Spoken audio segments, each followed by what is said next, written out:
Anda mungkin pernah lihat ya perusahaan raksasa yang dulunya inovatif banget, sekarang kayak kehilangan arah gitu. Kayak kejebak sama sukses masa lalu. Ada yang bilang ini, wah, spiral kematian perlahan buat raksasa bisnis. Iya, sering kejadian sih. Fokusnya jadi cuma gimana ya? Memeras aset sama merek yang udah dibangun lama. Betul, jadi cuma ngejaga yang udah ada aja. Nah, pimpinannya kan frustrasi itu biasanya.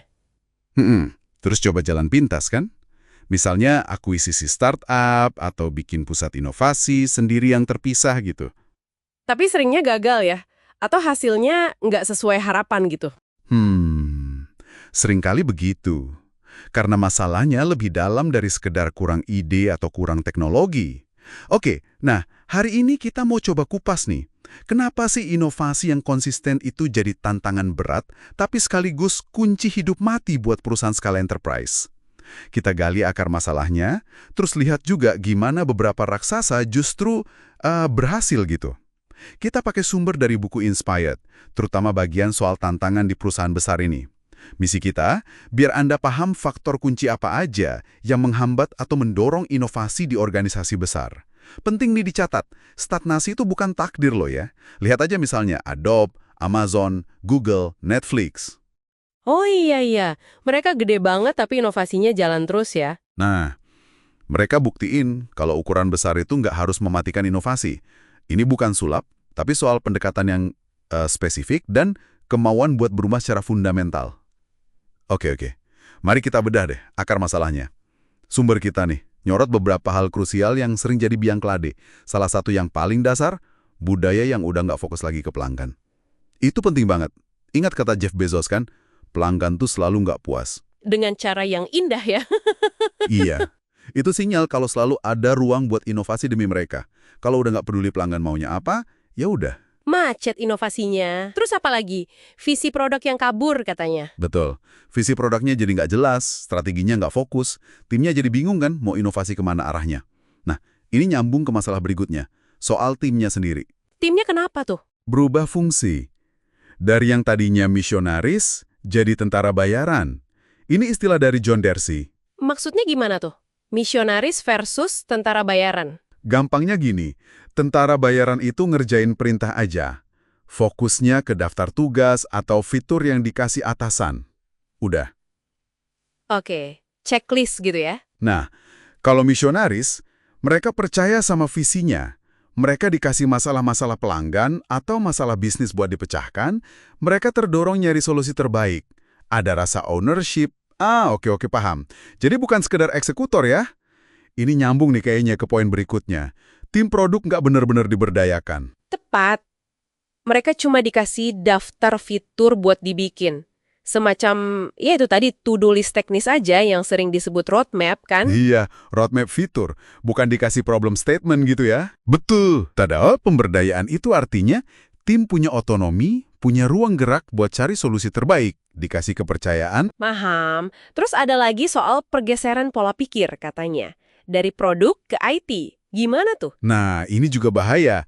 Pola pikir produk itu kan fokusnya melayani pelanggan eksternal, biar bisnisnya untung. Oke, fokus keluar. Iya, nah kalau geser ke pola pikir IT, fokusnya jadi lebih ke dalam, melayani kebutuhan internal bisnis aja. Misalnya ya sekedar menjaga sistem tetap jalan, maintenance, gitu-gitu. Fokus keluarnya jadi hilang. Wah, iya juga ya. Sibuk sama urusan dapur sendiri jadinya. Dan terakhir, ini masalah praktis banget. Nggak ada waktu. Timnya terlalu sibuk sama operasional harian. Istilahnya cuma menjaga lampu tetap menyala. Malah sempat mikir inovasi ya kalau gitu terus. Nah, itu dia. Inovasi kan butuh ruang napas, butuh waktu khusus buat mikir, buat eksperimen. Kalau Ralu tuh semua faktor ini, fokus pelanggan hilang, visi kabur, tim jadi pelaksana, kurang pemberdayaan, pola pikir geser.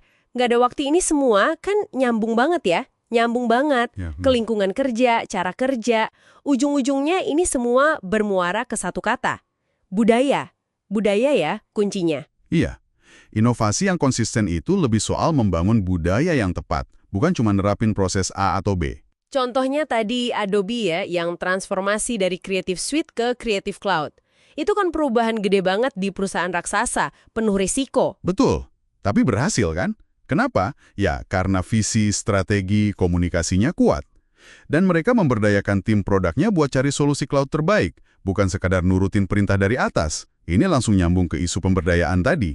Menarik. Atau contoh lain, Alex Presland di BBC itu ya, dia bukan siapa-siapa di puncak, tapi bisa dorong perubahan besar. Iya, dia kontributor individu aja. Tapi dia dorong cara baru BBC mendistribusikan konten ke platform digital. Jauh sebelum itu jadi umum. Ini bukti kalau orang yang punya jiwa misionaris dan diberdayakan bisa bikin perbedaan besar, bahkan di organisasi segede BBC.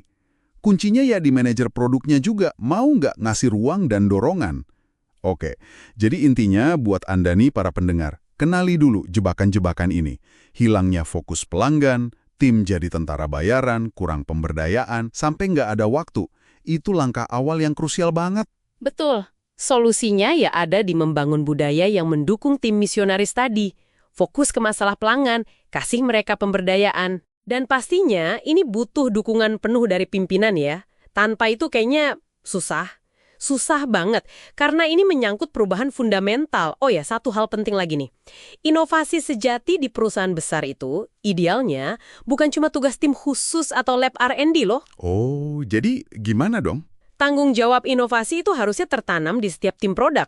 Ini kerja bareng-bareng, bukan tugas segelintir orang aja. Wah, poin bagus banget tuh. Jadi tanggung jawab kolektif ya. Oke, sebagai penutup nih, ada satu pemikiran menarik dari sumber kita buat Anda renungkan. Apa tuh? Ada kontras nih antara budaya yang kuat di inovasi sama budaya yang kuat di eksekusi. Katanya, perusahaan yang jago di dua-duanya, contohnya Amazon, sering dikenal punya lingkungan kerja yang sangat menuntut. Iya ya. Sering dengar juga sih. Nah, pertanyaannya buat Anda. Dalam konteks perusahaan Anda, gimana cara nembuin keseimbangan yang pas? Gimana caranya dorong inovasi terus-menerus, tapi tetap jaga lingkungan kerja yang manusiawi dan berkelanjutan? Apa emang selalu ada trade-off gitu? Selalu ada harga yang harus dibayar antara ngebut inovasi sama kesejahteraan tim? Wah, itu pertanyaan $1 juta ya. Iya, sesuatu buat Anda pikirkan lebih lanjut.